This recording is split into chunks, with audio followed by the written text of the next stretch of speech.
In Revelation, it says there is silence in heaven for 30 minutes. That means no activity. All eyes were on earth. They ain't looking at themselves. They ain't looking to the higher realms. They looking at earth.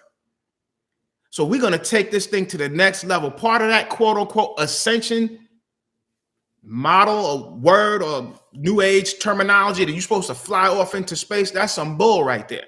That's part of the program. You got total ignorance, which is actually can be considered a higher level, right?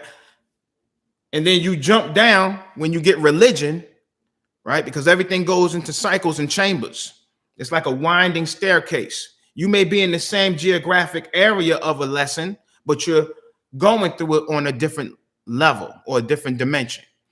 My point is, you got ignorance, then you go to religion, then you go to consciousness, right? Then you go to almost a level of ignorance again. It's like the guy said, you drunk. They thought Jesus was drunk. They thought Muhammad was drunk. Am I right or absolutely right? They thought he was crazy. You come with some stuff that's new, that's fresh, that don't fit in the folder. What are you talking about all this information? You don't fit the model. Are you a Christian? Are you a cowboy? What's up with the hip hop? I don't have a folder to put this in. Didn't I just tell you it's about being unique to the essence, to the core? Of course you can't find it because it's real. You see, this is not the realm of the real. This is why we came up with the phrase, keep it real. It's about becoming real, right? Forget Ascension. Going to heaven. Can you be 100% real? Can you be real? So, harnessing the power of the soul. I'm not going to go too deep into that, but please know that the matrix is real and your energies are being harnessed just like a horse, right? You have the old time horse that plowed the field, right? Or the mule. It's the same concept, except you are that mule or that horse or that engine. We're in the process of becoming real and authentic. Some of us on this planet. Everything ain't for everybody. This information isn't for everybody. Just like religion or Christianity, it's not for everybody. Everything ain't for everybody. But for those who have an ear, right, and the perceptual ability to perceive this on this level and can see the fruit in it pretty much, it bears witness to them in their life. You know it's for you because you can feel it in your bones. Okay, you can feel it in your skin. It's real. It's the truth. It's for you. Not everything is for you, but this is for you, right? So the process of becoming real and authentic, individual, right? You're not following anything. You're not following anybody, right? You don't have to read a ton of books, right?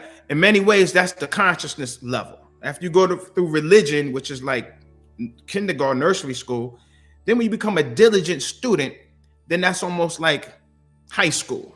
You see, that's almost like where you have to put forth effort. You know, kindergarten, half the time you playing and taking a nap, right? Then you become conscious. You are actually asking questions. Okay, I really want to know what this is for real. I don't want the mythology. You got to be able to break this down to me in a way that makes sense, that you can't just tell me, you just got to believe. That's a cop-out. Anything that you get into, if someone just tells you, just believe,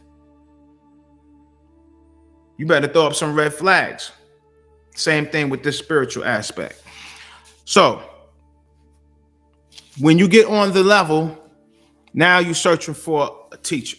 You don't no longer need a preacher, somebody screaming at you, trying to make you feel guilty, trying to use all this manipulation. I need someone that's going to show me and teach me in a way that I can see for myself. That's clear as day.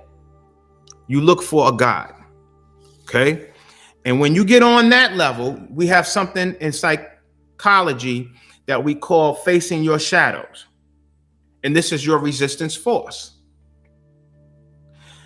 We're going to a phase now when we're starting to look at the Bible and the scriptures through a psychological lens. There's many lenses that you can look at anything, just as there are many dimensions of anything that you can perceive. There's levels to everything. The Bible could be perceived on different levels and different perceptual lenses. So when you interface with people, you can understand, oh, okay, they're looking at it through a religiocentric lens. They're looking at it through a dogmatic lens. I understand you. Let me take off that lens and put on this lens so I could talk your language, because truth is truth. But as the elite, we have to be able to put on different lenses. In order to put on different lenses, we got to take off the old lens and adjust our perception and our vision to a new lens. And that lens now is knowing and understanding that all of this biblical stuff is reflective of the psyche, the mind, right? Which is in fact the soul, psyche, right? And the soul is going on a journey.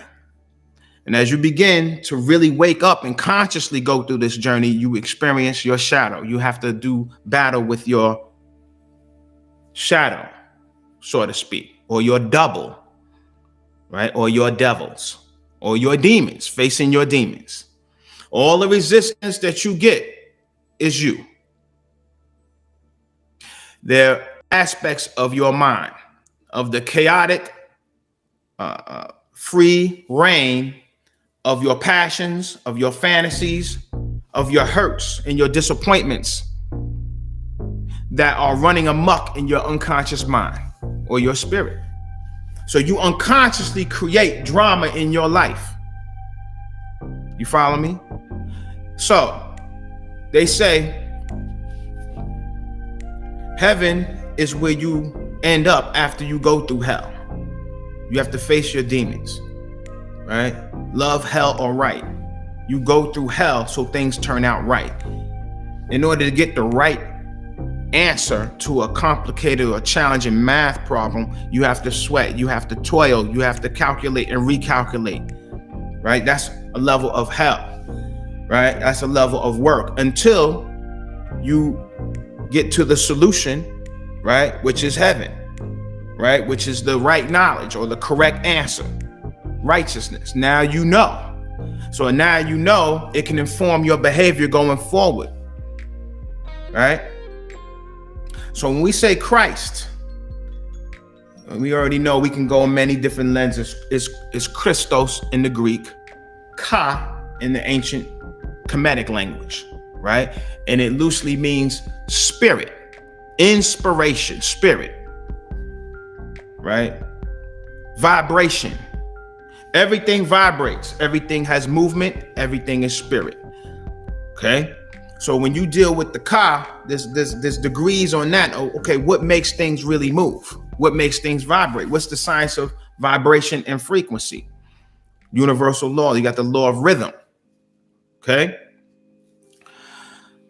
But if we look at the word Christ, we can see many other different words in the sound lens, right?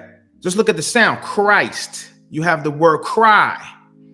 You have the word crisis. You have the word chrysalis. Okay? So all of these are frequencies of the same thing. So when you say you're going through a process, and the great master teacher said that these things I do, ye shall do greater things. He's telling you, you're going to become Christ too. So therefore you must go through a crisis. If you want to gain your wings, you follow me? To become God and becoming this divine being, and just to clear it up, if God is your father, then you are to grow up to become just like him, just like everything else in nature. An apple tree bears forth apples, and it will plant seeds and it will grow more apple trees. Two wolves come together, they produce a wolf. Right or absolutely right? God created you in his image and his likeness. You are on the path to becoming a God. Now, some of the children they develop at different speeds. Some seem like they never grow up. Holla at parents out there. Can you attest to that?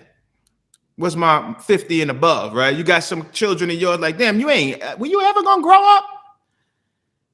grow up, right? But they're growing at their own speed and their own pace. Not all fruit of the same tree ripen at the same time, but they're growing. But when we look at the process of individuation, quote unquote, ascension, well, going to heaven, whatever you want to call it, I'm demystifying all that. It is simply a process of becoming real. See? Let's look at Genesis. It says in